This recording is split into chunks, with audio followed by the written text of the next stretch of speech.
देखिए, शेख हसीना भारत ने उनको शरण दी है। इस वक्त वो भारत में रह रही हैं और जिस आनन फानन में वो देश छोड़कर भागी थी, वहाँ जो आंदोलन उग्र हो चला था, उसमें हिंसा हो रही थी, गोलियां चल रही थी और जिस तरीके से सरकार के मंत्रियों और सरकार पर भीड़ जो थी वो हमलावर थी, कहीं ना कहीं जान का खतरा था। इसीलिए शेख हसीना देश छोड़कर भागी थी और ये उम्मीद की जा रही थी कि अगर वो देश के अंदर रहती तो जिस तरह पीएम आवास में घुसकर भीड़ ने लूटपाट की थी, उनकी चीज़ों की जिस तरह शेमिंग की गई थी, तो उससे अंदाज़ा लगाया जा रहा था कि भीड़ की जो अंदर हिंसा थी वो कितना आक्रामक रुख अख्तियार कर सकती थी। तो बहरहाल वो देश से बाहर है, भारत के अंदर शरण है, लेकिन वहां मुकदमा चलाया जा रहा है और इसकी उम्मीद की ही जा रही थी क्योंकि वहां तख्ता पलट हुआ है। ट्रिब्यूनल ने उन केसेस को सुना है, 6 फेजेस में इस केसेस की सुनवाई हो रही है और उनको मानवाधिकारों के विपरीत फैसला लेने के जुर्म में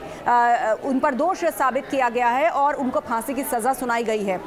दरअसल ये जो आंदोलन था बांग्लादेश के अंदर, ये स्टूडेंट्स ने शुरू किया था और ये इतना हिंसक और उग्र हो चला था कि जगह जगह पर विस्फोट किए जा रहे थे, गोलियां चल रही थी, आर्म्स एम्यूनिशन सेना से छीने जा रहे थे। उस वक्त कितनी खूनी स्थिति बांग्लादेश के अंदर बनी हुई थी। तो ऐसे में शेख हसीना ने भीड़ को कंट्रोल करने के लिए छात्रों पर हेलीकॉप्टर से बम गिराने के आदेश दिए थे। ये बात जो है वो कोर्ट में साबित की गई और इतना ही नहीं, शेख हसीना और उनके साथ पूर्व गृह मंत्री और पुलिस महानिदेशक,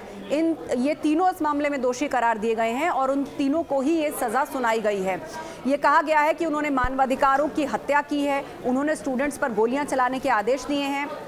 जिन स्टूडेंट्स की प्रोटेस्ट के दौरान जब प्रशासन ने उन्हें रोकने की कोशिश की, सेना ने रोकने की कोशिश की, जिनकी डेथ हुई या जो घायल हुए, उन पर ऐसे आम एम्यूनिशन, गोलियां, छर्रे का इस्तेमाल किया गया जो स्टूडेंट्स पर नहीं किया जाना चाहिए। तो ये तमाम चीज़ें जो हैं वो सबूत के तौर पर ट्रिब्यूनल में रखी गई, उन पर लंबा मुकदमा चलाया गया और उम्मीद की जा रही थी कि अगर शेख हसीना वहाँ पर होती, जिस हालत में वो देश छोड़कर भागी थी, तो मुमकिन है हमले उन पर भी हो सकते थे। वो वहाँ नहीं है, इसीलिए कोर्ट ने फैसला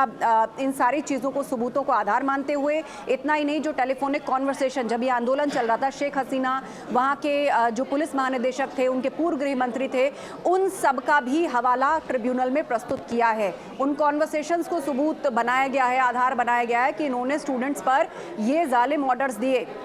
जिसके बाद वहाँ पर स्टूडेंट्स की डेथ हुई और अब उन पर ये फैसला आया है। हालांकि शेख हसीना को भी इस बात की उम्मीद होगी कि कानूनन रूप से, चूंकि वो देश में नहीं है, जो उन पर मुकदमा चलाया जाएगा उसमें बड़ी से बड़ी सज़ा का ऐलान होगा। लेकिन भारत ने उन्हें शरण दी है, वो भारत के अंदर हैं और इंटरनेशनली, जैसा आपने जिक्र किया, हाँ, इस फैसले पर सबकी नज़र ज़रूर बनी हुई होगी क्योंकि जिस तरह शेख हसीना जब चुन करके आई थी तो एक ऐसे लीडर के तौर पर, एक ऐसे चेहरे के तौर पर वो सामने आई थी। भारत का पड़ोसी है बांग्लादेश, पूर्व में व्यापारिक से लेकर कूटनीतिक सहयोगी रहा है, तो शेख हसीना हमेशा प्रो भारत नजरिया रखती रही हैं। तो ऐसे में पड़ोसी के लिहाज से ठीक था, पर तख्ता पलट हो गया, उनको देश छोड़ना पड़ा। वहाँ पर वो सरकार आ गई जो कहीं ना कहीं चीन के लिए सॉफ्ट कॉर्नर रखती है, जो कहीं ना कहीं पाकिस्तान की तरफ से जो भारत पर किसी तरह की कोई नापाक साजिश करी जाती है तो उस पर या तो चुप्पी साध लेती है या उनके साथ जाकर खड़ी हो जाती है। तो वहाँ पर अब लॉ के माध्यम से मुकदमा चलाया गया और शेख हसीना को, उसके साथ ही उनके जो पूर्व गृह मंत्री थे और साथ ही पुलिस महानिदेशक, तीनों को ये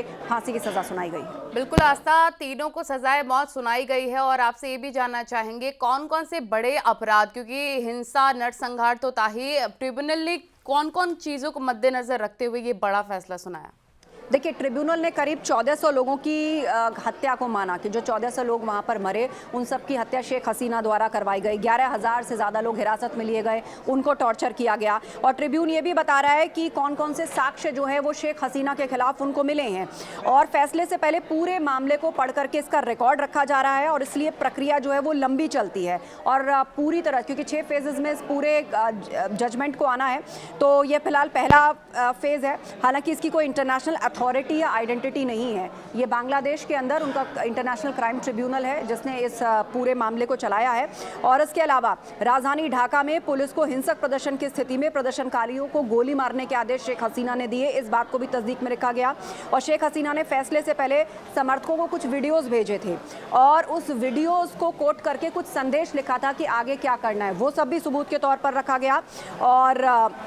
हालांकि शेख हसीना है वो खुद पर लगे आरोपों को हमेशा से गलत बताती रही हैं और उन्होंने ये भी कहा है कि जिसको जो फैसला देना है वो फैसला दे दे, मुझे परवाह नहीं है।